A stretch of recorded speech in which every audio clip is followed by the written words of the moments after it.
Hi, are you here? Are we here? Are we all here? Hello? Hi. Hi, 10th, Hello? hi, 10th floor. It's Hello? we are we are Folks, late as usual. we're so late. I had to reset my entire setup here the last couple of days, so I just want hello. Hello? Are you here? Hello? Hi. Hey, everybody. Welcome back to the 10th floor. It's me, Matt. Hi, everybody. It's Kat. Hey, you like when your computer does these upgrade crap in the middle of the night, Mm and then the next morning hmm. Mm hmm. it's all jacked up for Mm you? hmm. Absolutely. That's what happened to Matt. Yep. That's what happened to me. That's what happened to me. Now I'm trying to get rid of these names so people don't confuse you for my father. Yeah, that's true. Oh goodness, Oh my I don't goodness. know how to operate Zoom. That's what it is. I don't. Hi everybody. Hey. Hey. Oh, an My ad. Okay. name. Well, all right, great. So I hit start and then immediately an ad came on. So that's good to know. Mm, That's good to know. Because I don't know. I don't know when these things cut in. You're gonna have to let me know in the chat, folks. that's yeah.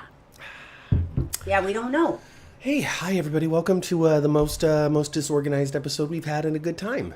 In a good long while. Get on out of that waiting room, folks. Climb on into the elevator. It's time to go all the way up to the 10th floor. As I'm just checking everything to make sure that we're good to go because all of, like we said, all of my Hmm. stuff had reset. We are as disorganized as It's like the Willow is. I don't know. as out of her mind. Unrealistic. I feel as confused as the very first time we ever broadcast to YouTube. Oh my gosh, that's a long time ago now. I Years. know, That's right? years. Oh, goodness gracious. Well, Chandra says you can change your name, which you know how to do, of course. We just haven't done that. Yeah. I'm just trying to get rid of them always, but I don't know what to do. Who cares? Whatever. Hi, everybody. You know, it's not like you couldn't tell what our last names were at one point before. Yeah. I got nothing to hide. And y'all know my name is really Catherine Ann Theall. Spells cat. Cat? There you go. Your picture looks very good. The image is very sharp, and I'm sure they're talking about you, Ma, with your brand new camera that the chat bought you. Exactly. I spoke about that last week. Yes, yes. I love my new camera. And what made me decide, gosh darn, I need a camera, was when we were chatting with Tina, Mm-hmm. her image compared and your image compared to mine, I was so washed out and so not. It looked like you guys were in Technicolor and I was in black and white. So I was like, man, oh man, I think I'm gonna get a new camera. So, So you know, Steven, the real Steven, right now, the real Daddy. Steven did some little research for me and got me a new camera.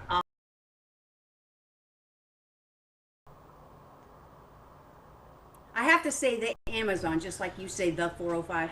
Yeah, hold on, the Amazon, the 40. I don't. I mean, I haven't adopted the thes yet. No, No, no, you're not. no. Oh, you're not. Oh, your NorCal is showing Oh then. yes, absolutely. I haven't adopted the thes. I'm still, taking 405, Uh-huh. hopping on 132 or whatever it is down here in Los Angeles. A very similar freeway structure that you can find over in Port Charles, New York. Very, very similar freeway structure. Yeah. Well, it seems like depends on the day, but it seems like everything's like in a 1 block radius of everything. Yeah, I mean, it's the biggest That's what it little seems town in like. the East Coast. I'm gonna get up for a moment and turn my fan because I thought I didn't need it, and now that I started talking, I do. Yeah, it's hot. It's hot, folks. It's hot over here in California. Sorry for the audio just jumping it down for a bit. Turn this I don't fan. know. Yeah. Just report all of the technical difficulties as they come by. We have been in what was called a good old heat wave here in Oh, California. yes, And yes. it's been between 101 and 106 for the last 3 or 4 days. And it's so interesting. So yesterday I went to the Bay. And the Bay Area is only okay. If you were flying, Yeah. it would take you about 30 minutes, 45 minutes to get there. I mean, flying like Like driving the not the speed speed of limit. a bird, okay? The speed of a bird. You get there in 45 minutes. Yeah. But it takes about an hour and 45 minutes to get to the Bay because California is so congested. Just riddled with traffic. It's riddled with traffic. So it took, but my point was, so here it was 100 and I think two when we left here yesterday. Oh. We get to the Bay, it's 78 degrees. Of course, I miss it so much. You have no idea how much I miss And it. it's really only 50 miles away. It's so flippin' hot. It's it's the Bay air conditioner. So I'm sitting here and everybody listening on audio gets to listen to my fan blow pretty much the whole time. It doesn't come out so much on YouTube, it seems, but over on the audio podcast, there's this little blow behind me at all times. Oh, is there? I've not listened to I've not just Excuse listened me. to us in probably years. Yeah. I haven't. I do look at us every once in a while on YouTube. How can you not? I do, Look at us. Some people look at themselves, some people don't. I like to. So this is when I'm not feeling like that was the best episode ever. I'll go back and look at it, and it's just, I've never been disappointed. I'm like, oh yeah, we were a little funny. It was okay. Yeah, no, we're good time, Ma. We're a good time. We're a good time. We were a little I pray your electric bills don't double, says Chandra, and they will. They will. They will. They absolutely will. The air conditioner has to be on when it's this So, hot. And I have a good tolerance for heat, y'all. So I do. I don't, but I'm trying to avoid using it as much as possible. But whatever. They don't have to worry about this over in Port Charles because they solved all of the weather crises. And there is nary a Cassadine to be found right now, I know threatening anything. There really isn't. The only Cassadine there is little Squirt over at Grandma's house. Yeah, and he's a terror, and I like that. I like that detail. I would love for them to reintroduce Lil Spencer. Oh, Aiden?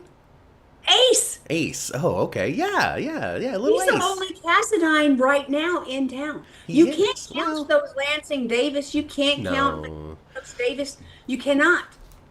Not Because unless it's Alexis with the knife in the foyer when it comes to Drew. oh, you know what I would be all for?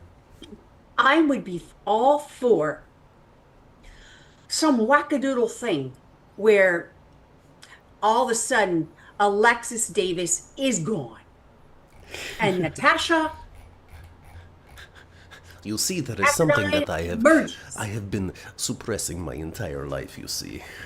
Exactly. And she's got, not only has her own ideas flipped, but that USB's got a purpose everywhere. Now, which USB? The Look memory at a swap? little- The memory Oh. swap USB or Helena's USB? Where you just watch the rest of the video. Helena's not her memories or anything.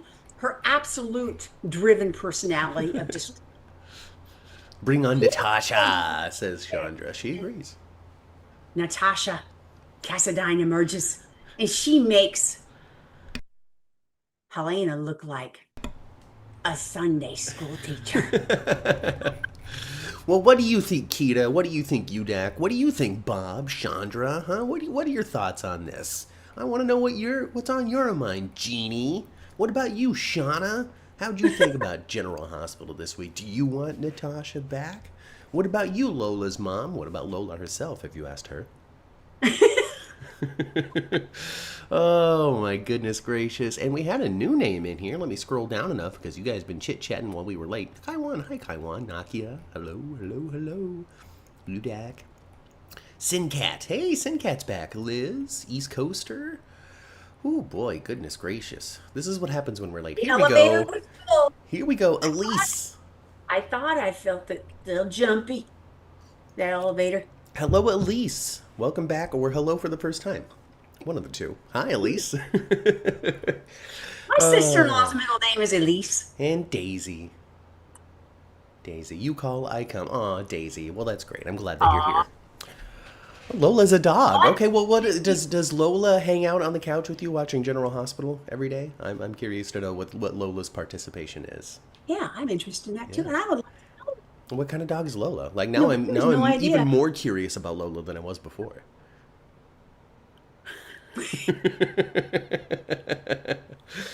We do keep summoning you, Daisy, because the show just wouldn't be the same without you. You keep us honest. Yeah, you do.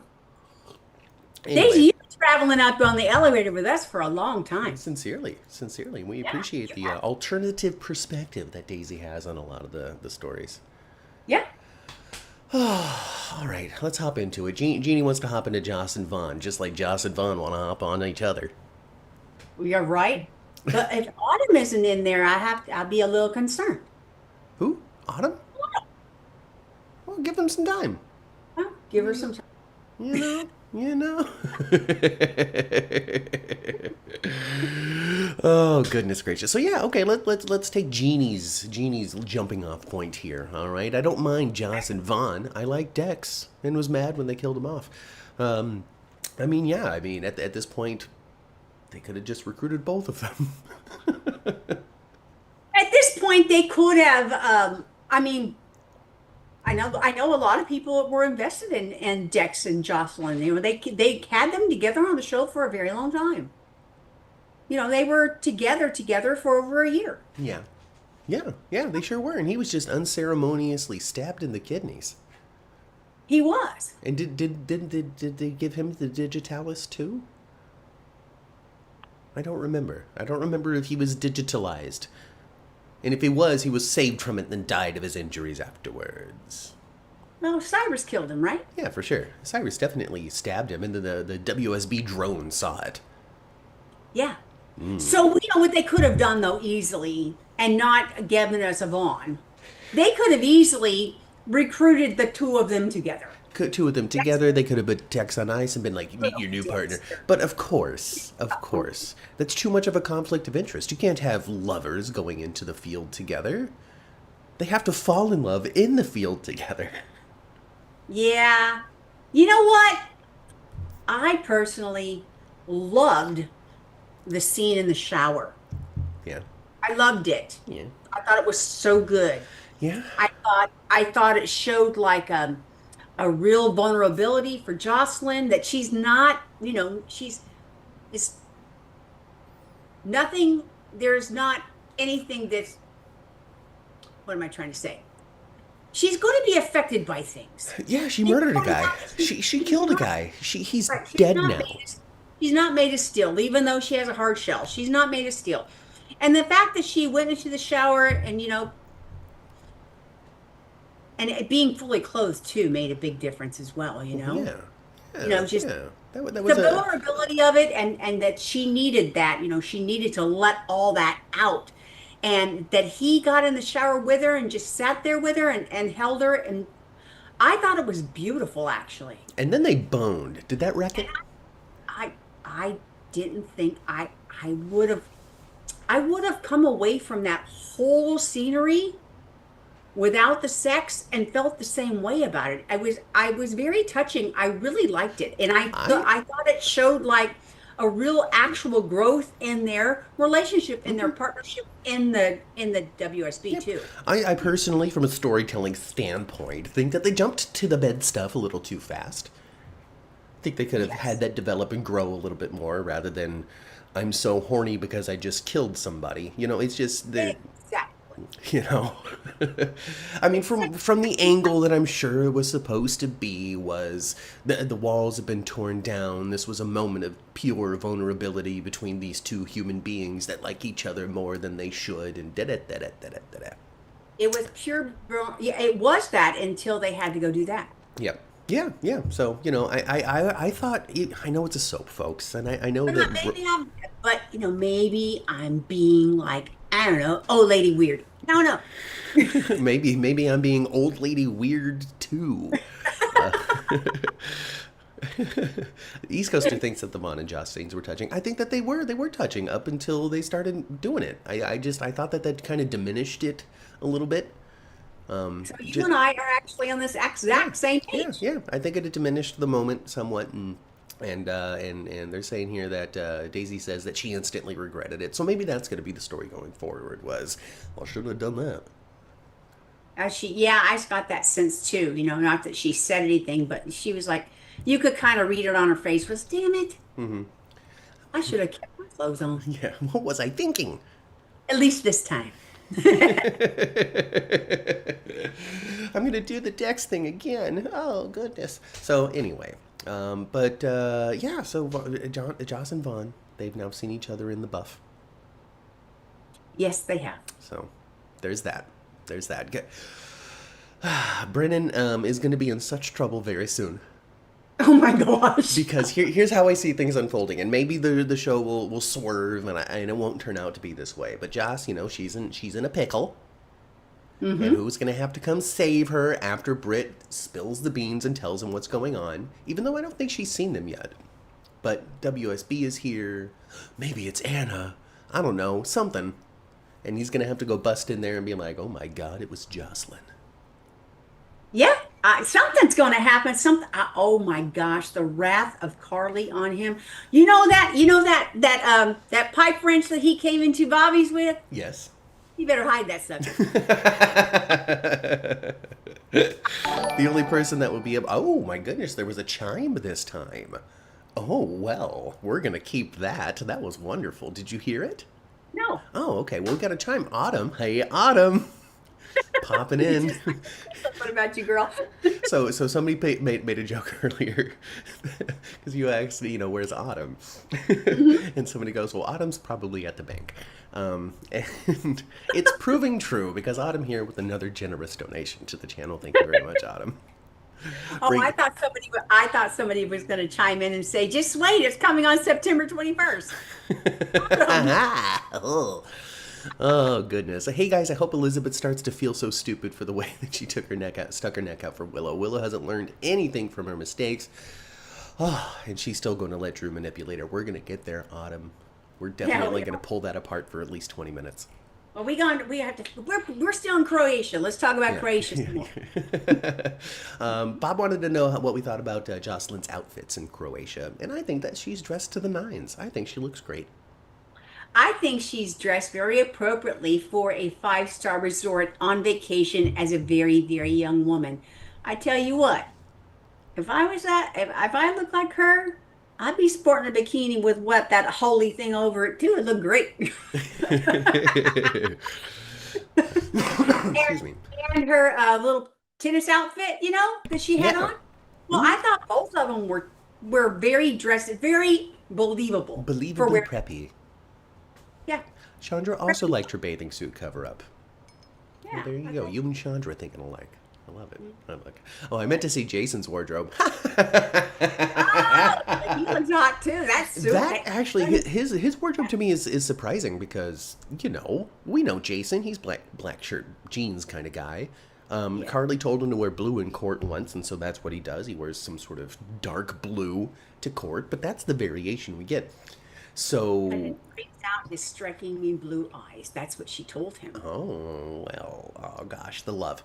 And so when it comes down to it, it's a little surprising to see him walking around in such light and vibrant colors. But Jason right now is playing a role. He's John Moore, not Jason Morgan. Yeah. He's undercover right now. So he can't be walking around the place looking like a hitman. Yes. Hey, that linen suit he has on, looks great. Jenna, hello, Jenna. Jenna wants to know how many missing people are coming back. Do you know? Well, we don't know exactly how many missing people are coming back because one has come back. There's going to be a second and likely a third. All right. The second has now been officially confirmed, Ma. I don't know if you've seen it. But we have moved away from rumor mill and we are now in fact land. I saw a couple of pictures of him. He's right there in the parking lot of the studio. Oh, right. Yes. Ryan Pavey. Sign.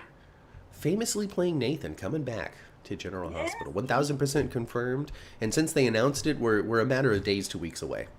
I would imagine before the Croatia story is over, Nathan will be back as well. And, they raised the question once more, is he going to be playing Nathan? And I think at this point, the answer is yes. Given that Britt is Britt. Why wouldn't he be Nathan? Given that Britt is Britt, and that means that, there's going to be some other undead people. And then the third, I mean, I really want it to be Peter August. I know that there's a large contingent of fans out there that would not be down with that, but I would be. I would enjoy it quite immensely for 6 months, not for a year, not for 2 years, but for a Peter returns and gets taken out again story. Absolutely. I'm conflicted as well. And I didn't dislike the character of Peter. As did I think he was great? No. Did I think he sometimes was goofy and like, I don't know, the styling was off? Sometimes, yes. Yes. But I thought he added value to the show. I thought his stuff with Maxie and stuff was so dang good. When they really figured it out, just like Drew. It took a little while to figure out what it is that we're going to do with Drew. And when they figured out that he's going to not be this guy anymore, but he's going to be the other one. And the fact that Matthew can bring Peter back to life on the 10th. Oh my gosh, to be able to do it again, especially if he stays as ominously scary as he was at the end of the story with Maxie. Just how he was so monotone until he got to Maxie. Like there was so much like oomph in the way that he said that name. And the way he said it was like this, it was like he was disgusted and in love. Exactly. He was disgusted, but at the same time so enamored. Because you took my baby away from me, Maxie. Autumn with another generous donation, folks. We're gonna have to send her a 10th floor mug at some point. What irked me was when Willow was like to Michael was like, "Oh, Michael is turning our kids against me." I'm like, no, he's not. Willow, Michael is a good father, and Michael, I gotta read this as if she's talking to the screen, is what it is. Okay. And I'm like, no, he's not. Willow, Michael is a good father, and Michael has not said one bad word about you in front of the kids. We're gonna add that into the list of stuff we're gonna dissect here pretty soon too, Autumn. We're gonna get deep into it. So you think there's 2 or 3? So I'm wondering still who the boss is. I think the boss is the boss somebody. is up there either sucking lollipops. Uh-huh. Because he's Mason. Or he's Peter, or I mean he's somebody that has been on the show before. I'm willing to bet that. It's maybe not maybe the actors knew. But the character themselves who's responsible for the 5 poppies, I would be willing to bet my life's fortune, which is not vast. To that it's somebody that we know the name of, at least have encountered this person before, even if it's Jennifer Smith. Yeah, remember her? It's somebody, for sure. And I love the fact that Nathan's coming back. It could be Shiloh. Why not? It's his new thing. It could be. Chandra's down with Peter. She'd also be down with Uncle Victor. Oh, me too. But here I am, the master of resurrection. You think you can get rid of me? Ha ha ha! I say to that. It actually makes sense for it to be Victor, but the more delicious thing, though, would be someone very connected to Britt, and that's the reason why her strings are being pulled. Yeah, so Peter makes a lot of sense, especially if she was like hooked into it with like, we're gonna fix your Huntingtons and we're gonna be bro and sis and we're not gonna deal with Port Charles anymore. We're moving on better. Go Team Faison. Ha! Just kind of hooked and swindled until she became a prisoner. Nathan and Peter are both her brothers. Mm-hmm. Technically, by blood, technically. Yeah, because Faison's all their daddies. That's true. They're the children of Cesar Faison. All their daddies. Yes. Now, Obrecht is she had 2 kids with Faison, right? She did. Britt and Nathan. Yes. But then she sent Nathan off to go live with her sister. Right. Crazy ass Madeline Reeves. Right. And grew up pretty much as Nina's cousin, but brother. Right. Yes, cousin brother. Yes. Cousin brother. Cousins, but brother in our hearts. Right. Yeah. But they never like misled him into believing he was Obrecht's child. No, but he never knew who his dad truly was until 5 minutes before his daddy shot him. That's true. Yeah. Man, there has been crazy things happen on that carpet in the Crimson offices. So many people have died in the Crimson office to a point where they need to move the office to I know, maybe a different location. That's even where Connie died. Right. Right. Jenna says that the actor who plays Faison is still alive. So maybe Faison is at the top of it, Ma. Maybe it's Faison. Oh, and he is. You know what? It's funny how Obrecht refers to Anna as the Scarecrow. Faison looks way more like a scarecrow than Anna ever This one had. might look like a zombie. Oh my gosh, you're totally right though. He does. He has the hair, you know. Anyway, I can't wait to see what happens in Me Croatia. too. I think it's super Jocelyn exciting. Jocelyn on Friday, she's out there nosing around one last time. You know, she's gone cruising around one last time, seeing Being up like far too suspicious. Oh, she almost walked right up where Jason was. Oops! Put her brakes on quick. Right? Yes. Her and Britt doing the same thing at different times. Where Britt's listening to John Moore, flirt with Greta, trying to get some information. Now, Greta's a double agent, isn't she? She might be. I don't know. It's tough because she's definitely the courier. So she's working for the bad guys. And the bad guys went to go sent her to go talk to Jason. But Jason also knows who she is, too, because he was plugged in through Anna. So he's pumping her for info. She's pumping him for info. Yeah. Yeah. It's getting complicated out there over in the Five It is Poppies. getting complicated. It Yes, is getting complicated. yes, Yeah, yes. when she got the hots for Jason right now, she's gonna go away from that being dissatisfied, isn't she? East Coaster wants to know East Coaster wants to know if they can recast Faison. And I think that they could. I don't think that they necessarily should. They could. Actually, I got a perfect recast for. I have an actor to do the recast already. Oh yeah, who comes to mind? Same dude that plays Dr. Ralph. Oh yes, of course. He could be the mad side, just like Janet from Another Planet. You know, Robin Matson was her name. Yeah. Went on every show to play the crazy lady. Right. We can have we should know his name. Christopher Wharton, I think his name is. Well, I think you couldn't have somebody coming in looking like I don't know, looking normal. You got to have somebody who could do the big hair. Right? Yeah. Right? Just the wild like the Doc Brown from Back to the Future hair. Exactly. Yes. You can't have good looking Max Scorpio go play him kind of looking dude. No. He's gotta be a little wild looking. And it can't be hideous, but they can't be good looking either. No, not exactly. You got to be TV okay, right? Yeah, you gotta be TV okay. I can't find it fast enough. But you gotta be cuckoo looking. Yes, yeah, you gotta be a little crazy. Autumn with another donation, Ma. I know you can't hear the chimes, but another one came in a moment ago. Still talking about Willow and Michael. She can't wait. I promise you, we're gonna switch over to that in just a minute. She can't wait. You know, the sad part is that Willow is so far gone, she doesn't realize that Michael is just protecting their children. And another thing is, if I was Michael, I would get a restraining order on Drew. Well, I think that's a coming. I think Drew has a lot of coming. He's got a lot of consequences coming his way. I can't wait for next week on Croatia. You know, they're East Coaster, all that's a good one. each other. All this is going to explode soon. Yes.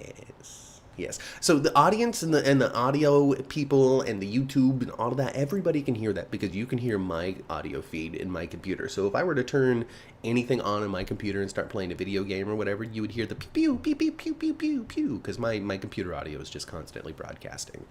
Mom only hears my voice because she's just on a Zoom connection with me. She's not connected to all of my computer sounds like you guys are. So she's not watching the broadcast with us. She's just talking to me on Zoom. So you guys get all the bells and whistles, but Mama doesn't, unfortunately. You guys, that's about all I can do, okay? I can't pay attention. I can't pay attention and like come up with stuff to say and have all that extra brain activity happening for me at the same time. She tried, but it's too distracting to try It's to follow along with the chat and also talk to me and yeah, be eloquent. How yeah. about And how Clint Howard as the new Faison suggests? I'm I'm sorry, sorry? Ma, what was that? I said I just can't have that. Doing, doing, doing, doing, I doing. get it. I get it. It's too much movement. Yeah. East Coaster suggests Clint Howard as the new Faison, and I think that's brilliant, East Coaster. I think that's a great casting choice. He did some stuff on Days of Our Lives. Clint Howard did. It's Ron You Howard's remember brother. Remember like him? Ron Howard's little brother? Yeah. That goofy looking dude? Well, I mean, if you want to say it like that, sure. Well, I know that's not very nice. That's not very nice. The man But who doesn't look like his brother in any way, shape, or form. no, he sure doesn't. He sure does. Child star from Star Trek, Clint Howard. Yes. And he's been on a lot He's of done so much television. I think that yes, it would be. I think that would be really interesting to have him come in and play an evil mad scientist. I think Or you was know it what? Bold and the Beautiful? Thank you, Jeannie. Yeah, I know he's been on a soap. I know that. Yeah. Yeah. Is he nominated, Matt, for something? I think he might be. I think he might be nominated for guest this time around. Wouldn't that be cool to go talk to him? Bob wants to Then know. he'd come up to me and said, I called him Goofy. No, I don't think he would know that. That's okay. Oh gosh, Kaiwan. Kaiwan is a big Susan Moore fan, by the way. Kaiwan really enjoys talking about Susan Moore. I don't always get the facts of what it is the opinion is, but the name Susan Moore comes out of Kaiwan's fingertips on a regular basis. I remember her, as far as what she looks like very much. And I know she's Jason's mama, and I know she was messing around with Yeah. Alan. But I don't remember like blow by blow about it. Well, she was a character. She didn't just go through town to give birth to Jason and then go away. Like she was a character that did stuff and had rivalries and relationships and this, that, and the other thing. She was a part of the show. She was exactly because that's how I And then recollect he fell for her. Alan did, fell for her in a lustful way as he does. The classic Alan Monica situation where they just can't not cheat on one another. Oh, yep. If there's somebody available and willing, they gotta take it. Both of them. I know. Both They of were- them, not just one. Both of them. both of them exactly. Both of them.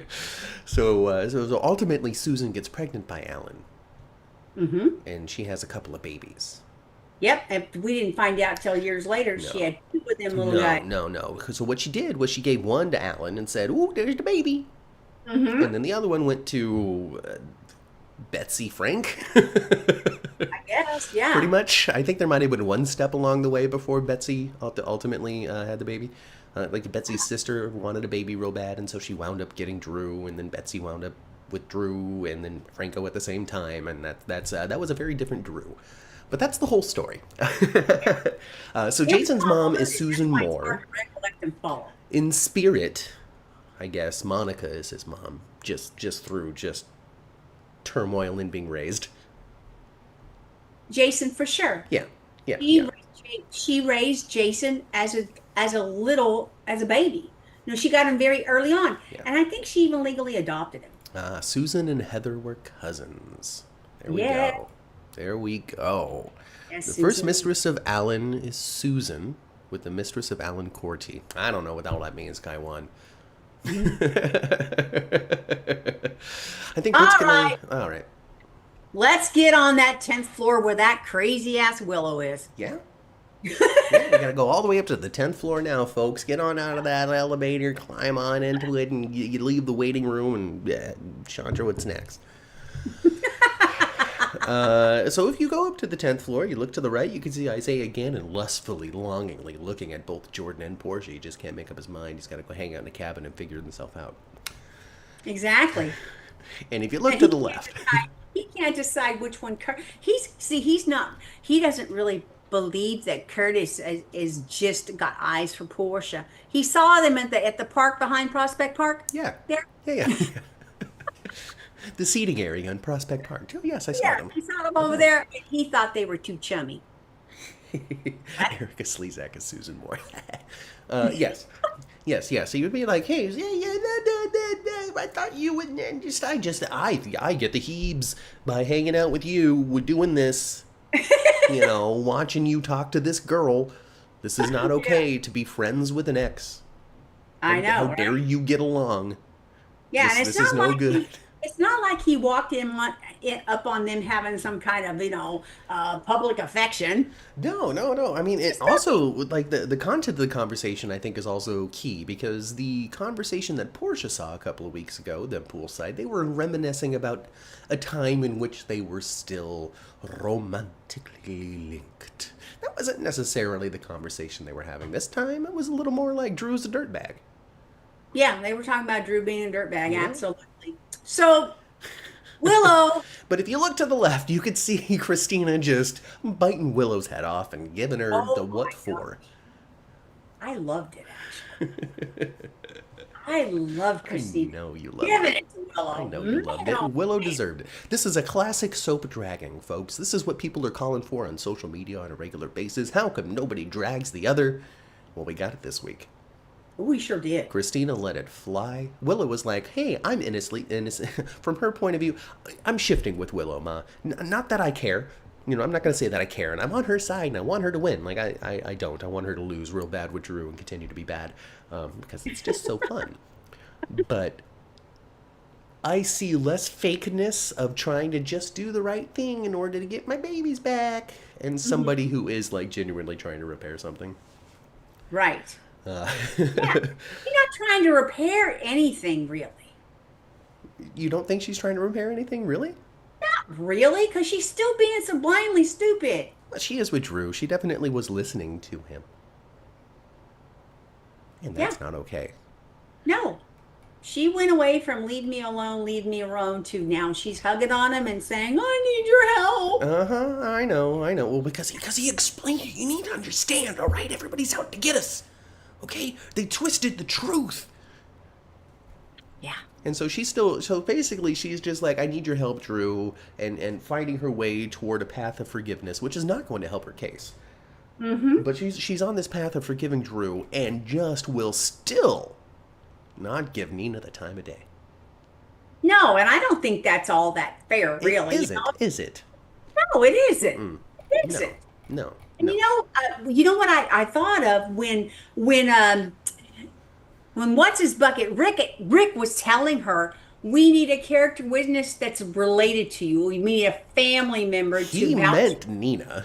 He meant Nina. And she went to Kristina. I know. And it just was ridiculous to me. It's like, oh my gosh, because the last thing that Nina said to her when she walked away and did what Willow was asking her to do, which was, get the heck out of here, leave me alone. Mm-hmm. The last thing that Nina said was, if you need anything, I will help you. I will stay away from you because you've asked me to, but that's not true. I'm going to stay away from you from afar. I will, yeah. The last thing she says is, but if you need anything, you just let me know. And then Rick tells her that, and she goes to Kristina, which is like, that girl, that was like asking her that was like lighting the fuse on a cherry bomb. Not smart. Yeah, not smart. Not smart on anybody's side. Nobody's making good choices. And then she really, Kristina was like trying to hold her tongue a little bit. But then when she referred to her as almost being a mother. Oh. Yeah, I mean, it's difficult to phrase things in a way that's also not going to just trigger Kristina as well, because she's very trigger happy. Yeah, she is. She will be very, very happy to just let out all of her stress. Hello, Tyrone. Autumn says, Willow needs help. She needs therapy, and I agree. The problem is, there's no therapist in Port Charles right now. He's off running a crime syndicate over in D.C. I know. Maybe she needs to go. She needs to go to Salem, maybe, and go see. She needs to go hang out with the great Marlena Evans. She has nothing but time, honestly, for patience. And she will dedicate an afternoon to fixing your problems, and they will be repaired in 3 episodes or less. Exactly. I just need to start talking to EJ. Great. Okay, EJ. Great. Okay, it was Rachel. Great. Okay, I'm glad we figured that out already. Great. Okay, I should have gotten involved weeks ago. A lot of them need therapy, says Chandra. Oh, Ooh, we're having a reaction party right now, folks. Continue to smash that reaction button and maybe accidentally slip over and accidentally click the money icon and accidentally send the minimum donation on accident. You know? I need a Marty Saybrook for all the crazy women, poor child, and Marty Saybrook for all the crazy women. Any thoughts, Ma? Marty Saybrook is a character from One Life to Live. Okay. Okay. Okay. And she was a poor victim of, um, oh gosh, why is his name escaping? Todd. Oh. She was the victim of Todd for the Okay. boxcar, Uh-huh. along with a couple of his friends. Ooh. All There right. was You a know this name well. I do. Marty Saybrook was on One Life to Live for a long time. I Huh. don't remember like everything about her, but Okay. yeah, I All remember right. Marty Neat. very much from One Life to Live. All right. All right. All right. You're right. Come on. Christina is a hypocrite, and Elizabeth was really ready to tell her that. Shouldn't you have more empathy? I'm Yeah. going to say it so nicely and sweetly because I'm Elizabeth. But I don't, I don't think that Christina is aware that Elizabeth knows about the cut break lines. Oh, Marty Saybrook was a psychologist. Apparently, that helps. Oh, was she? Yeah, that's what Kaiwan says. I don't know for a fact. I'm just repeating Kaiwan. Yeah, so Christina's crazy enough to cut brake lines and almost kill people. Yeah. I would say what Willow has done is not quite the level of that. No. Nobody's dying. No, what Willow did in the house, messing around with Daisy and moving her around and stuff. Nobody knows about that though. Not really. I mean, Michael's figured it out, but there's no proof. No, there's no proof. Michael has figured it out. There's no proof. Even Drew has figured it out. Yeah.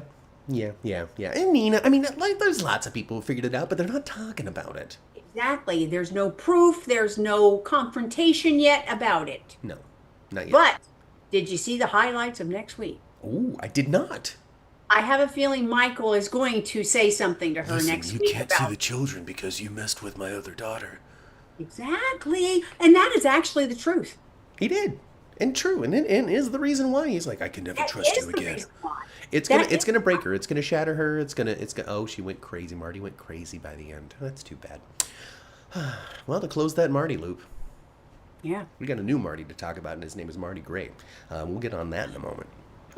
Uh, she was the first gang attack in daytime. Oh my gosh, there's so much to cover in One Life to Live history that I've never seen.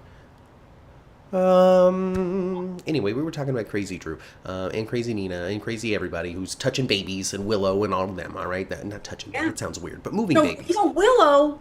Willow looks like she's on the edge though of breaking apart. She really does.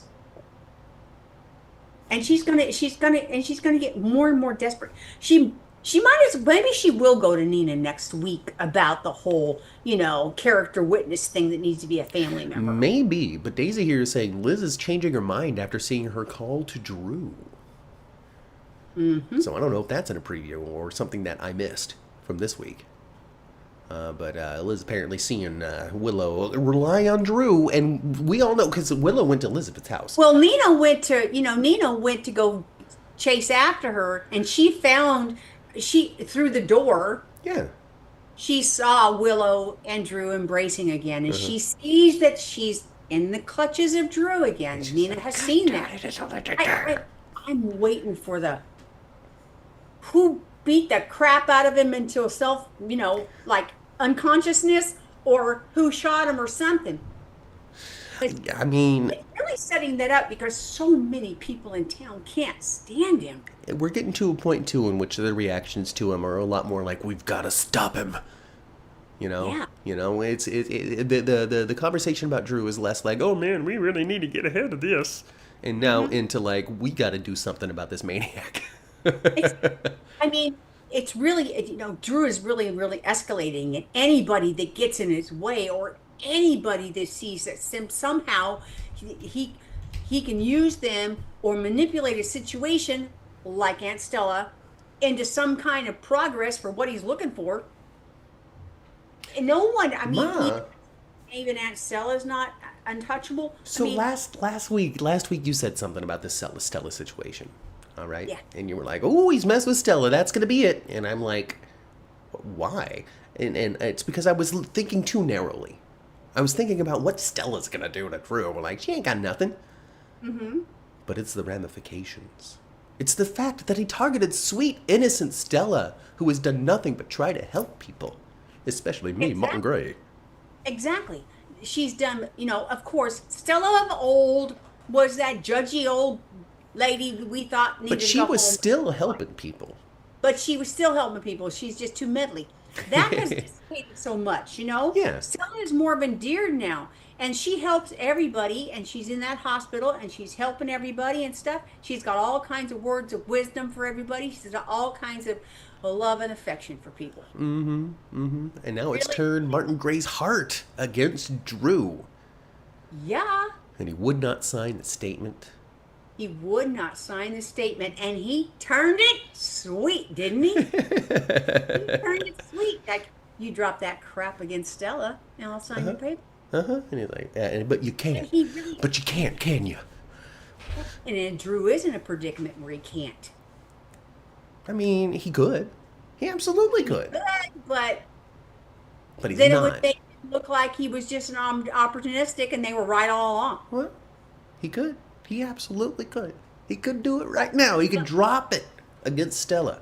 Keep your But the, vendettas against everyone else, Drew, but drop yours against sweet, innocent Stella. I would sure love it. I know it's silly, but I would sure love it if Michael would just slip in an old Kentucky, just like one word or two every once.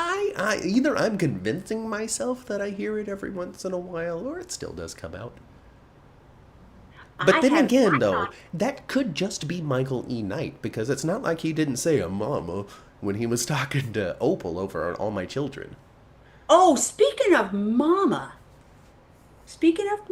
I don't know if you caught it or if any of you guys caught it. Lulu called Laura Mama on Friday. Oh, that's not okay. There's And only I was one just mama that belongs in the lips of Alexa babe, Heavens. babe. If it's not referring to Crystal Carey, I don't want it. And I was curious actually when I heard that. Because they're not going to refilm something for something like that. I was curious, did Alexa mean to call her mama? Was it scripted that way? Or did it just slip Well, I out? mean, And Alexa herself is a sweet Southern girl, isn't she? She's a little Georgia peach, right? yeah, Something like but that. Hey, something like that. Rochelle. And Anyway, DG. Hello, DG. DG I is was not a just, fan of Drew. Anyway, what were you you're saying? not You can supposed to finish your... be. Yeah, I know. Well, we'll get into what they were saying in a sec. Did you want to finish your thought? I'm sorry for interrupting you. Anyway, I just thought it was interesting that Alexa called her. Of Mom, course, that's Mom. Laura had some good scenes this week. And last week and the week before. Laura's been great.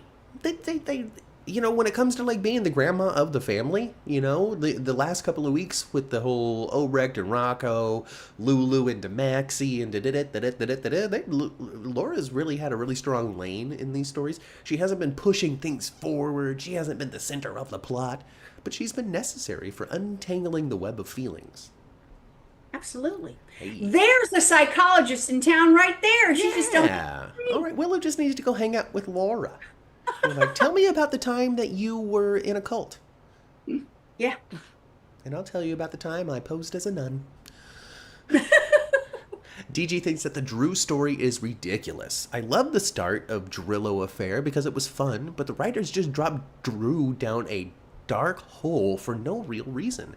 Cameron is doing a great job, though, but they continue. I'm reading this because I like the analysis.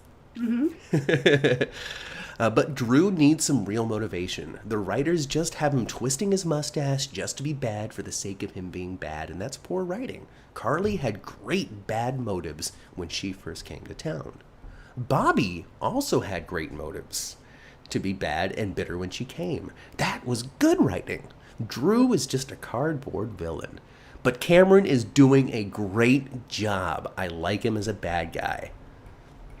I like him as a bad guy too because he was just too Ryan Lavery when he wasn't. It's if I were to choose the type of character that I want Cameron Matheson to be playing right now on General Hospital, it's the one that he's playing right now on General Hospital. There has been several iterations of Drew up to this point where they were just trying to figure out how he fits in the fold because they, for some reason, didn't want him to be Ryan Lavery. Right. It was in the conversation. Cameron Matheson said so at the General Hospital convention we went to during his Q&A. He said there was rumblings, talks with Frank Valentini about resurrecting the character of Ryan. But ultimately they decided that there might be a little more value in bringing Drew back because of his connections to Carly and this and that and Sam and Scout and Jason.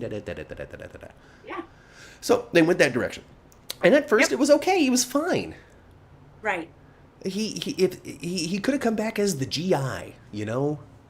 Mm-hmm. Maybe rejoin the Marines of the Port Charles contingent and became a staff sergeant that didn't have to travel, but he's got a unit or something, you know? Something like that, right?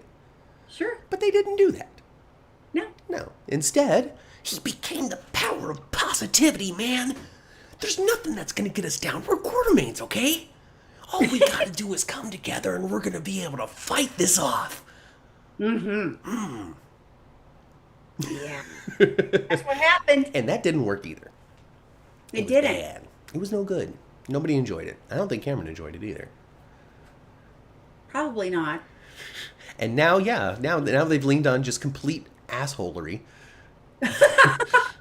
Just total villainy. Not a good bone in his body. Who are you, Drew? You know what? You know that Drew... Excuse me. Does he love Scout? Sure, he loves Scout. Does he have her best interest? No, heck no, he doesn't. No. June, this is the same fool 2 years ago before he really went bad all the way. Mm-hmm. This is the same fool 2 years ago trying to put her off in some kind of school housing. Uh-huh. Yeah, that was kind of the start of it. The boarding school. That was the start of it. The start of him being fed up with being the good guy. Yeah. And thank goodness Sam was still alive to say, but hell no. Uh-huh. Yeah, that was the beginning of it. It was kind of tied into his split and rupture with Ned and Michael. Mm-hmm. When he became antagonistic with those two, mm-hmm. It really started to it pushed him into some choices.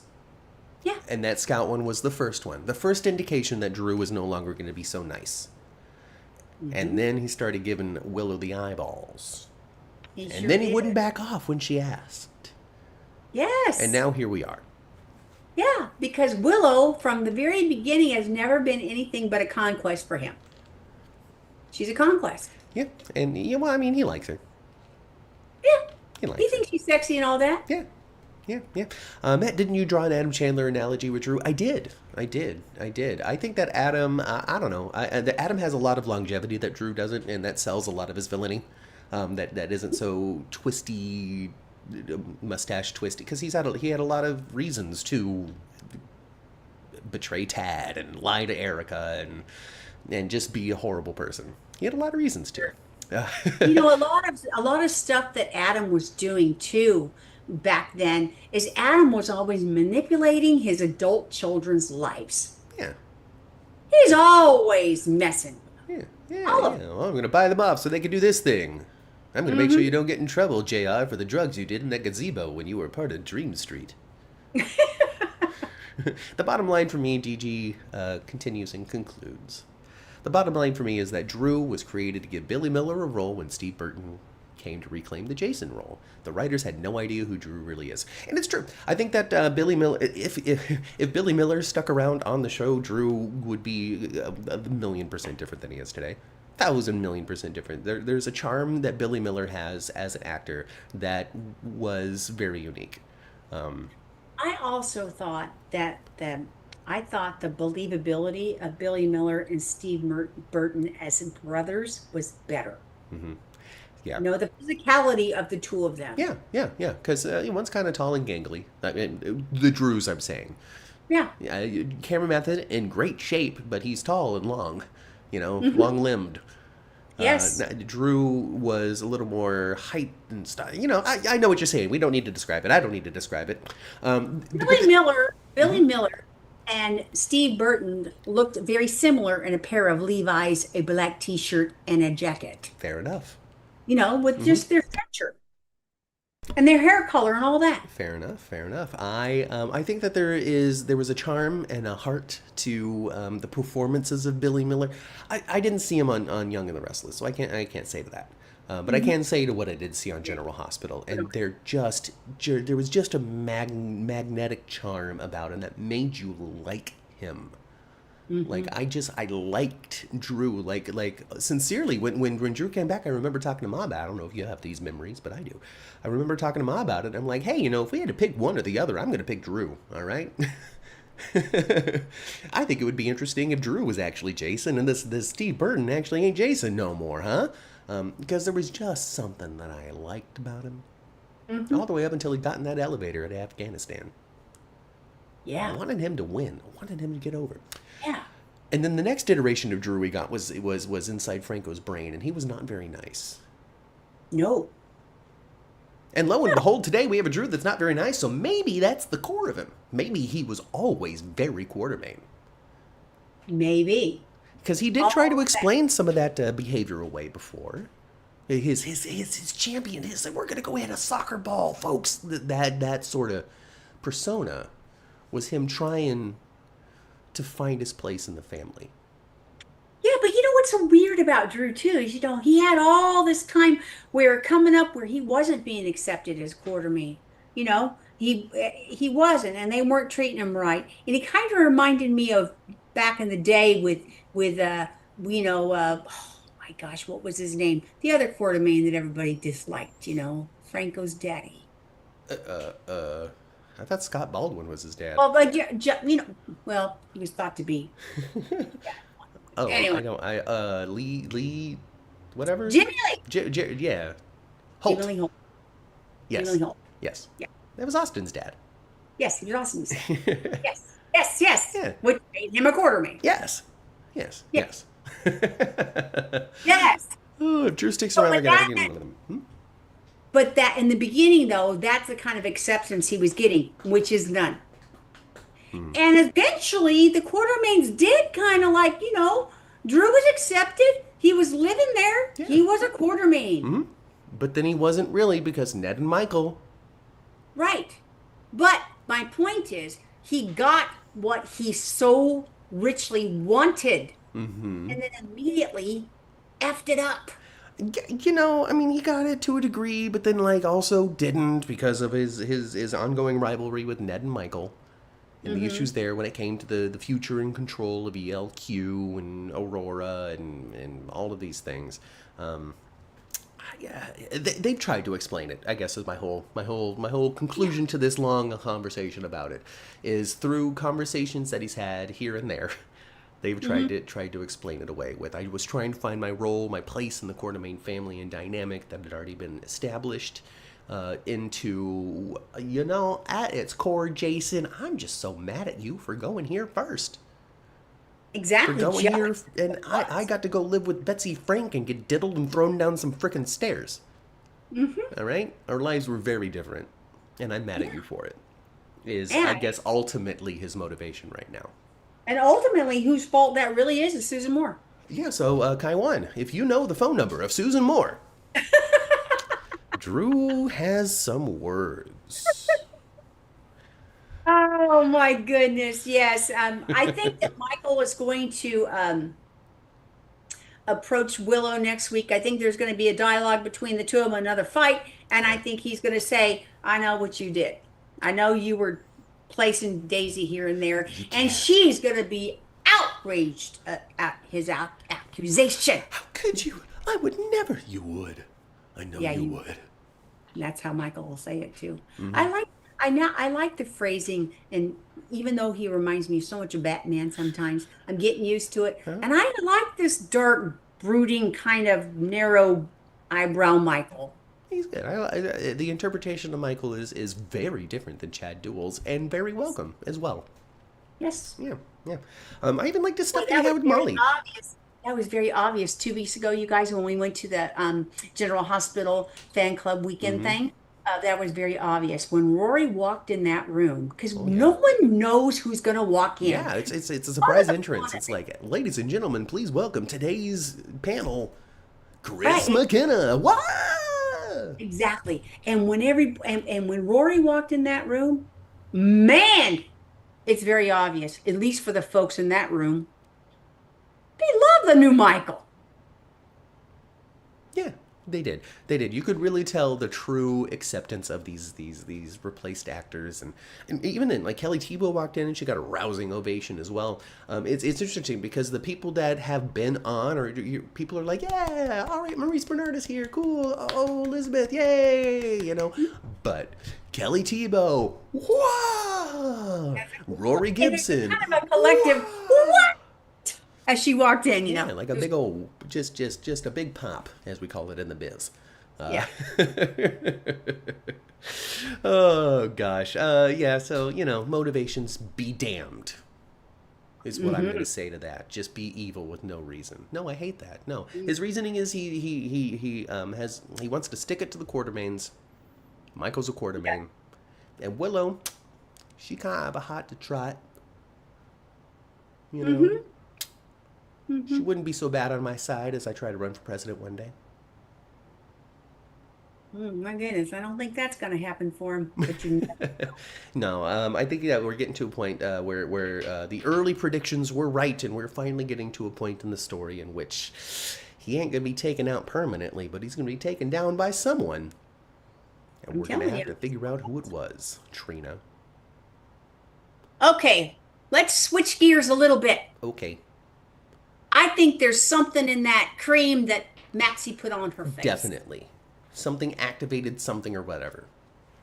Yes, something activated something, and I That's think that's that's stinking. where the enzyme came from.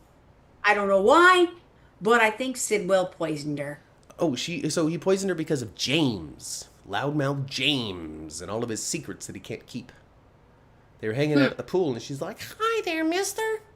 Mm-hmm. Hello, I'm Mr. Sidwell. I don't know who they were hanging out with. Mm-hmm. But he's like, my mom knows the police chief of detectives. She's gonna go talk to him today. Yeah. And he's like, oh, is she? How interesting. And then he went to go scamper off to his to And it his would be, swim lesson. yeah. Now this don't make no sense to me a little bit, but we have to overlook this. Okay, back in the day when he first brought his old butt over there to Spoon Island and Port Charles. Yes. When he first came around and he's hanging out with Lucy Coe, she was giving him the 411 on Mm-hmm. everything, right? Mm-hmm. She was. Don't you think she'd have told him that little blondie girl over there belongs to the Scorpios? I think he knew that connection already, but the very fact that Maxie had plans to go talk to him this afternoon at the police station was a little too timely for what was going on with the whole Sonny thing. And he's like, oh, you can't let anybody know what Sonny did. Here's the Yeah. ramifications, and you're going to all die. And this is good old PCPD messing up. Go get the pot of crap that's laying on the floor there. You're doing a toxicology report. That's going to But come there's no back. reason. She's been using it for weeks and it's been fine. She ain't been using that pot all week long. Well, Ma, that would require good police work. I know. And there's Everyone. one person actually on the cast that's very critical of the PCPD police work. And do you know who that is? No. Dominic Somprogna. Is he? Yeah, he went on Instagram the other day, and I don't know what he was. He was in the dressing room, whatever, sipping on a beverage, probably a Coke or something, Coca-Cola. And he was talking about, he's like, hey, come here. He's talking about, crime and PCPD and Port Charles and how he plays a cop and how Jason always solves all of the crimes in Port Charles. And he's got to give credit where it's due because he's a detective, but Jason's the one that always gets to the bottom of things. He does. He does.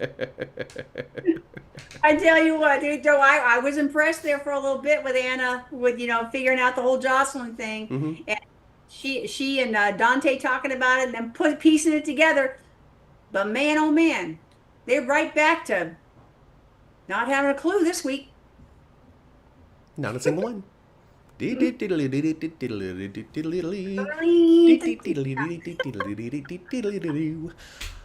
online, says DG, are freaking out about Maxie's health, meaning Kirsten Storms' health. When it comes to that, I got no clue. I don't know the lady. I haven't talked to her. She said she's moving to Tennessee. The reasons she's moving to Tennessee, I don't know. Maybe she needs fresh air. Maybe it's required. I don't know. Well, I found that, regions of the country have these cycles where everybody just stinking wants to go live there. Okay, there for a long time, it was Austin, Texas. People are starting to get over Austin, Texas now. Yeah. But it kind of goes through these cycles, and I hear over and over and over again that Nashville and Tennessee is a desired location for people to go live in, and they're trying to do a little, mini Hollywood there too. Well, hey, all right, Tennessee. So she's moving out. She's moving out to Tennessee for whatever reasons. She wants to relocate. Maybe she isn't feeling well. I mean, that's something that people have heard and have discussed. Is she's not feeling well again, whatever that might be. Yeah, and we don't know if she's not feeling well from the neck down or from the neck up. Who knows? Who knows? And it is really not for us to know or to dissect or demand an answer. As it stands right now, Kirsten Storms is unavailable to play Maxie, and they've worked that into the story. They've worked that into the story. They have. Now, I would not be a bit surprised that if Kristen gets out there and decides she ain't coming back. Oh, so Brandon moved there. Yes, and Brandon Barash moved there. Maybe it's nothing. Maybe people are just hopping on rumor mills about this, that, and the other thing, while she's really just settling into a new rhythm with her kid and trying to co-parent with her ex. Yeah, I know Brandon moved there too, around the same time. Now, are they back together? No, they're not. Brandon's married. Not that really helped before, but yeah. Yeah, but they're not relocating to Nashville because they're they're doing 2.0. That's not what happened. Well, that might be more of the answer than any other horror story about some sort of new traumatic and dramatic development in somebody's life. Like, there's a lot of fans out there that like to attach soap lives to the actors who are in soap operas. Sure. And I would say 99 out of 100, not even 9 out of 10 times, but 99 out of 100 times, it's not as dramatic as y'all think. I know the fact that there is occasions where fans and watchers cannot, they have a hard time with the line in between, and I've heard not so much in California, I haven't heard this in California, but I've heard of back when some of the soap operas were maybe being done in New York City. All My Children, One Life to Live. In New York City before. So I remember times where someone would say that they were approached on the street because people walk a lot in New York City. Yeah. There's, people are walking a lot. So being approached and, being verbally assaulted, or even someone actually tried to kick some dirt on you or something, or splash you with water or whatever, kick snow on you. Yeah. kind of thing. Uh-huh. That has happened where people that blurred that line and they're like, Erica Kane is an asshole. So but Susan Lucci is a very nice lady, though. Yes, folks. Be nice to Susan Lucci. She's also tiny and fragile. All right. That kind of stuff, does happen. Anyway, I wouldn't be surprised if it turns out that Kirsten gets back there and decides that she's going to want to take a bigger break than what has first been discussed. She'll slip into a 4-year coma. Or she could be recast. I don't know. I don't know what the future holds for Maxie or for Kirsten Storms. But also, at the same time, Kirsten Storms owes us 0 seconds of her life. Exactly. If she wants to continue to be Maxie, awesome. Great. Love it. I want her to do that. If she doesn't want to be Maxie and they ultimately recast, she don't owe us nothing. No, that's her life. So, but it would be surprising not to have Maxie on the canvas at all with Nathan returning. Yeah, I would think that the timing of this is not exactly what they intended, but also could have enough time to have baked into the story. Absolutely. Because Nathan could come back and be all worried.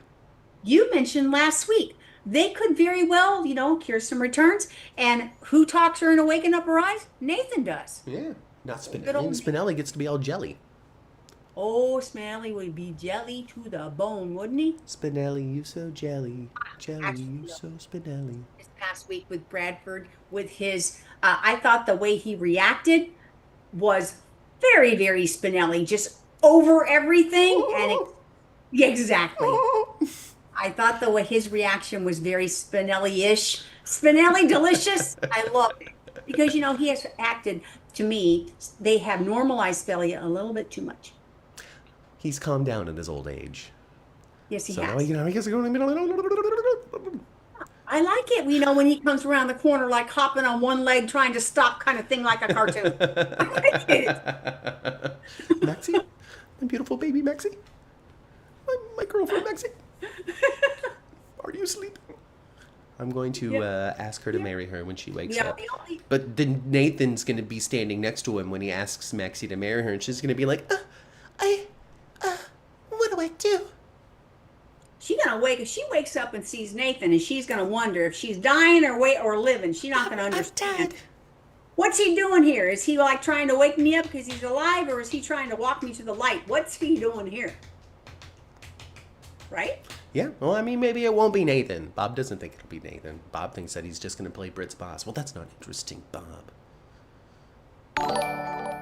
There's no point in hiring him. I feel that I'm kidding, Bob. I mean, that would be interesting because I'd be on board to figure out what it is they were doing. Yeah, I don't think the very fact that Britt is coming back and now here comes the actor who played Nathan just puts the writing on the wall for me. Oh, I think it will be delicious if he actually is, and I'll be looking forward because I love.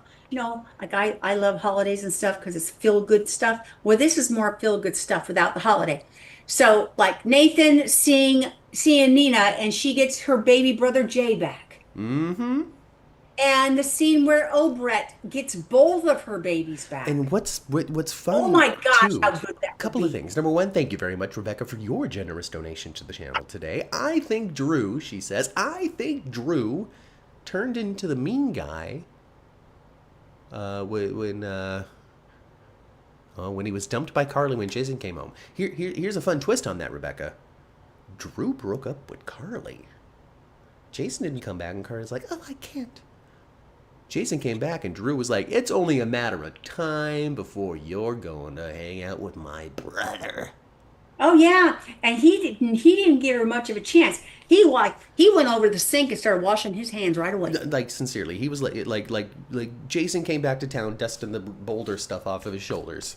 And by the time that dust had settled onto the ground, Drew had gone over to Bobby's and was like, we're over. Jason's back to town, and I can't have you picking somebody over me. So this is over now. I'm gonna save you the trouble, Carly, is what he said. I'm gonna save you the trouble of being put in a position where you have to choose me over him. And I'm out. Yes, he didn't even give her a chance or anything. Not real. Another a-hole Drew move. Yeah, and Carly's the kind of woman. It wouldn't matter who it was. Maybe Jason. She would have reacted different with Jason. But for any, if Brendan came to her and said da da da da, she'd tell him to stick it too. She's not going to do that. Mm-hmm. Mm-hmm. She's not going to be so easily manipulated. So maybe there's a core of F Jason in there, even deeper than before. I mean, Jason was a golden boy who got to go live with the Qs. Just the core of it all. Every single man that she's ever been with, other than Sonny, has been jealous of Jason and her relationship and their friendship. Elise taking it a step backwards as well, mentioning Drew getting beat up in the jail cell showers. And maybe that was the point where he's laying there recovering going, screw this, man. What did I do? Maybe. I threw myself in this place for her. For her, yeah. Mm-hmm. Maybe. It's funny, though, because the chat agrees with Drew's decision to have dumped Carly. So maybe that's not the villain-defining moment. Well, maybe it's not the villain-defining moment, but maybe it's a little change in thought. Definitely. Change in thought. Maybe not really like a huge change, but it's just letting yourself go there more often, not just trying to stay in the bright light of positivity. Ooh. But back to the core of it. It was all Sidwell. It was all in the face cream. That's where the enzyme is coming from. That's preventing her from waking up. They've gone high fantasy when it comes to the trouble that Maxie has, and that's the good move because they didn't go high fantasy with Huntington's, and people are upset that Huntington's is in remission for Britt. Here's my reaction to that, folks, and Ma, you can listen as well if you want to. You don't have to. Huntington's is a real disease.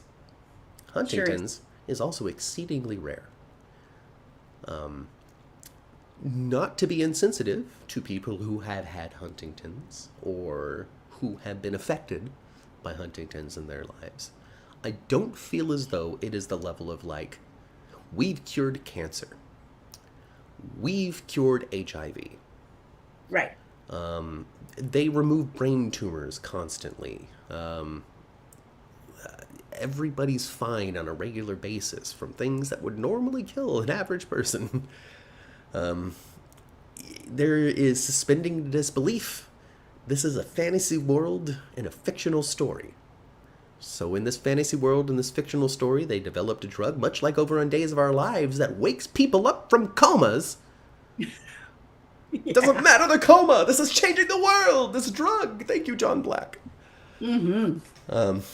It's the same thing. They developed a drug. So in the story of this, Huntington's is a disease. In the case of Britt Westbourne, that they were able to have an effective treatment for. And that's why, and they've written that in a way that's why Britt is being so manipulated and being so controlled, is because this medication she's probably having is not something FDA approved that you can just go get. Right. See, and Jeannie says this proves that they could not have killed off Gregory, but that's different because he had a more prominently had disease. ALS is a lot more prevalent than Huntington's. Yeah. So is it, I just are they probably backpedaling, hope and wishing they hadn't given her Huntington's in the first place? Yeah. Yes. I mean, that's why they did this.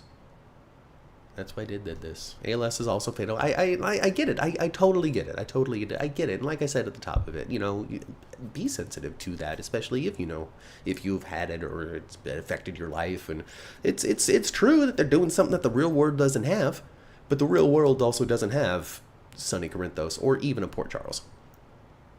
There is no Port Charles, New York. That doesn't exist anywhere. So, I don't know. I'm sure they'll say that the diagnosis was not Huntington's. But they still can. It's something similar too. I mean, we actually said to Gregory when we met him that, boy, oh boy, we sure wish they would have given you a disease that was curable. He said something along the lines of him too. Sunny and Carly are better as friends, says Chandra, and you're right. I agree. Because Millie was hoping for a reunion for Sunny and Carly, but I think that story has been told.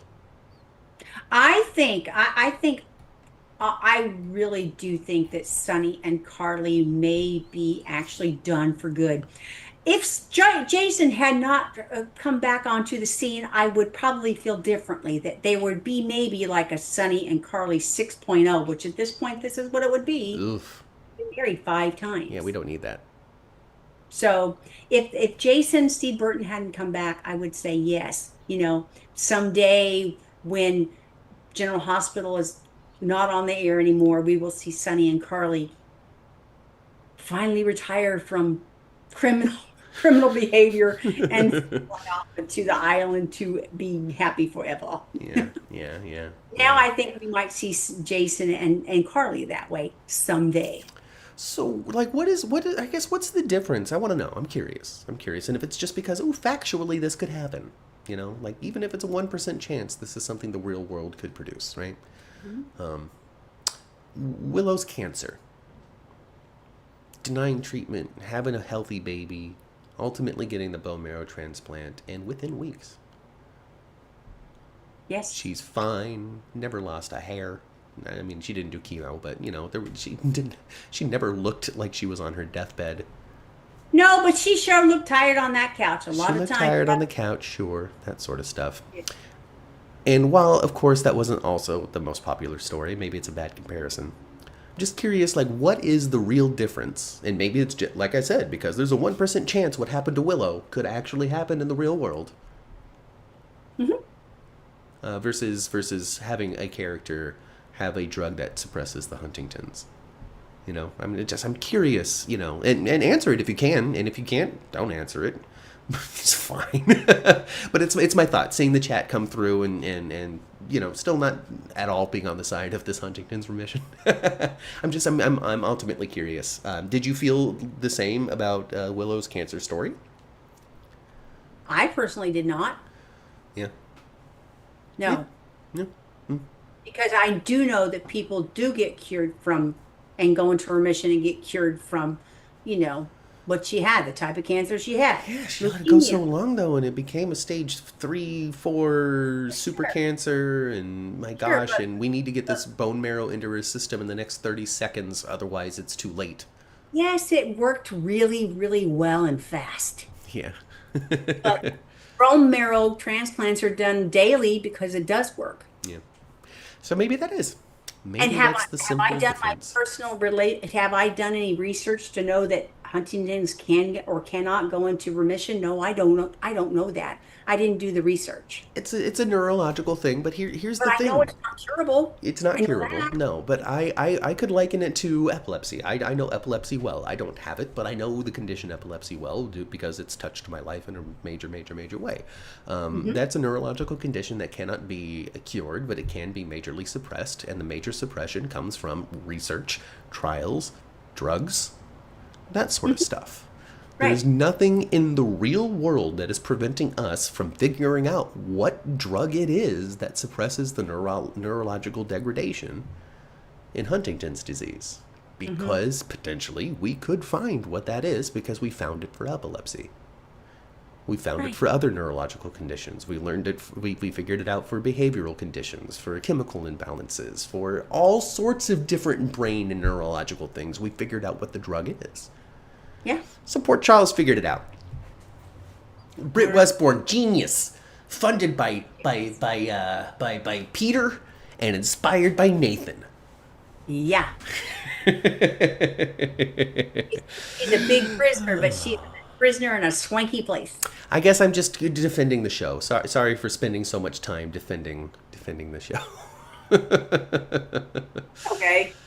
Oh, gosh. I remember when Sam died, Chandra says, and Scout thought that perhaps her mom could come back to life like Jason and the others. And she appreciated how that conversation was handled, because in real life, people don't come back. No, they sure don't. But, I mean, that's another thing, too. You know, people come back to life all the time. Nobody was mad at Dr. David Hayward for keeping Stewart alive. Sure wouldn't. You're mad, like, you know, subdued and away from everybody for so long. Because, you know, Dr. David would cure people and help them, but then he'd keep them though. Yeah. You're alive, but unconscious in this basement. Only Dixie can get out. Exactly. Oh, Dixie. Oh my gosh, Katie.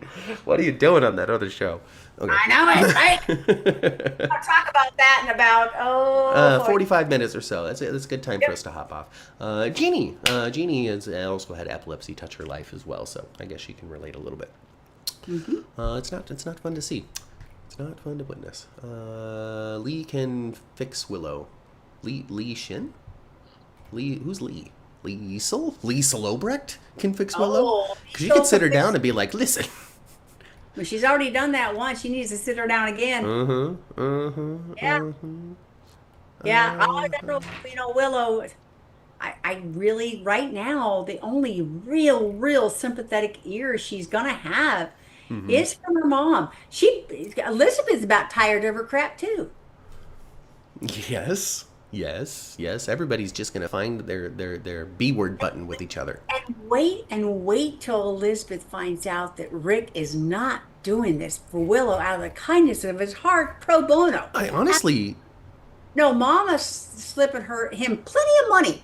Mama Nina flipping him plenty of money. I'm honestly surprised that Elizabeth isn't more suspicious about it. And maybe she is, and she's playing the long game. But when she was standing over him in her house when he offered it to Willow, because Willow's been staying with Elizabeth. That's why Elizabeth feels especially betrayed by this Drew thing. Mm-hmm. Because, listen, I'm the one that's dusting you off from this jerk. Yeah. Anyway, so when he offered it to her and Elizabeth overheard, she gave this really like, okay, Rick, I know you look. But that hasn't carried forward. Like that same like initial reaction. And maybe because they didn't tell Becky Herbst what was coming next in the story, right? And so she was just reacting how she thinks the character would at the moment. Right. That happens on Daytime all the time. So I'm curious if she's playing the long game. I'm a little surprised if she's not, because I feel like Elizabeth would know Rick well enough to be like, something else is up front. Yeah. Something else is happening. Maybe not jumping to someone's paying the bill, but something is inspiring you to be this generous, Rick. And I'm curious as to what that inspiration is. So we'll see. I don't know. So what do you think about Molly writing stories about Clint Buchanan and daydreaming about Cody? So I don't know. I know that that's a reference to One Life to Live. It sure is. I don't know those characters, so I don't have an emotional connection to it. What I liked. There was even on a time on One Life to Live where they had like a dream sort of sequence kind of thing where they're in the Old West. Wow, that's a deep cut reference then. It is. Wow. Okay, Frank Valentini, you still love yourself some One Life to Live. Oh, Frank Valentini loves One Life to Live.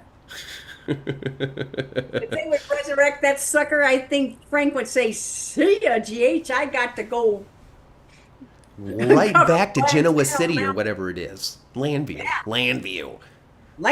They are reconstructing Landview, and I'm hopping over there. You figure it out for General Hospital. Mountain, here I come. My God, General Hospital would be so destabilized. Frank Valentini's been running the show for nearly 15 years now, which is an epically long time for an executive producer of a soap opera. Is that the longest time ever? I don't think it's ever, because those early ones like Agnes Nixon and stuff executively produced the soap for literally their entire lives.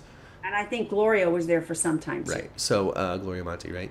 Mm-hmm. So I don't know what the modern day equivalent of that is, but Frank Valentini has been the executive producer longer than the executive producers of all of the other shows.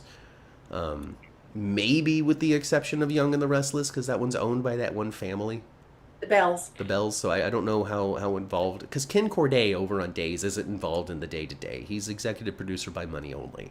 He's not the one who's making the choices. I think that the Bells are a little more involved in the decision-making on Young and the Restless. I don't know that for certain, but I think that's how that works out. I think that's how it works, too, even though that the, Mr. Bell passed away. But his kids are running that show now. Yeah. It's a family business.